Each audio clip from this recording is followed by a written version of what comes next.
வந்த அனைவருக்கும் வணக்கம். கூறுவது என்னவென்றால், தெய்வ சக்தியாகிய விளங்கிய நமது திருவண்ணாமலை ரமண மகரிஷி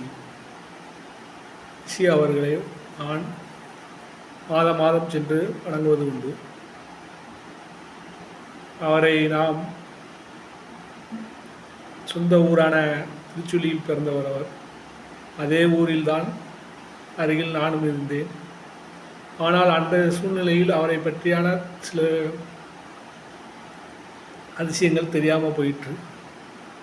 பின்பு நான் கடந்த 2013 வருடம் முதல் அவருடைய மனதால் கவரப்பட்ட சிஷியன் போது ஆக்கப்பட்டேன். எங்கே சென்றாலும் அவரை பார்க்காமல் செல்வதில்லை. எங்கு சென்றாலும் சட்டை போடுகிறோமோ இல்லையோ, பைக்குள்ளே வந்து அவருடைய போட்டால் நினைவுகள் எல்லாமே எனக்கு உண்டு, எப்பொழுதும் உண்டு. நான் ஒரு காரியங்களை நினைத்தால் அவர் உடனே அதை வந்து என்னுக்குள் அதை நல்லதோ கெட்டதோ இருந்து அதற்கான பதிலை சொல்லி என்னை தேற்றுகிறாராக இருக்கிறார். எவ்வளோ நாட்கள் கடந்து சென்றுள்ளது. ஆனால் அவர் வந்து என்னுடைய நன்மைகளை, தீமைகளை பற்றி எச்சரிக்கையாகவும், நன்மைகளை பற்றி சாதனையான காரியங்களையும் சில விஷயங்களையும் சொல்லித் தருகிறார். இது மிகவும் எனக்கு கடந்த 13 ஆண்டுகளாக மிகவும் சந்தோஷமான நாட்களாக ஓடுகிறது.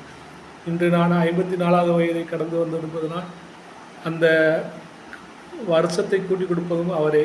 அண்ணாமலை எங்கோ, அவரும் அங்கே இருக்கிறார். இந்த மலை உச்சியில் சென்று சாமி கும்பிட போகிறவர்களை நான் மிகவும் தாழ்மையுடன் கேட்டுக்கொள்கிறேன். திருவிழா மட்டுமல்ல, அவருடைய இடங்களை அவர் பகிர்ந்து கொண்ட இடங்களை, அவர் தவம் செய்த இடங்களையும் கண்டு நீங்கள் சென்றீங்கனால் உங்கள் மகிழ்ச்சி இன்னும் மேன்மேலும் கூட நன்மைகளும் கிடைக்கும்.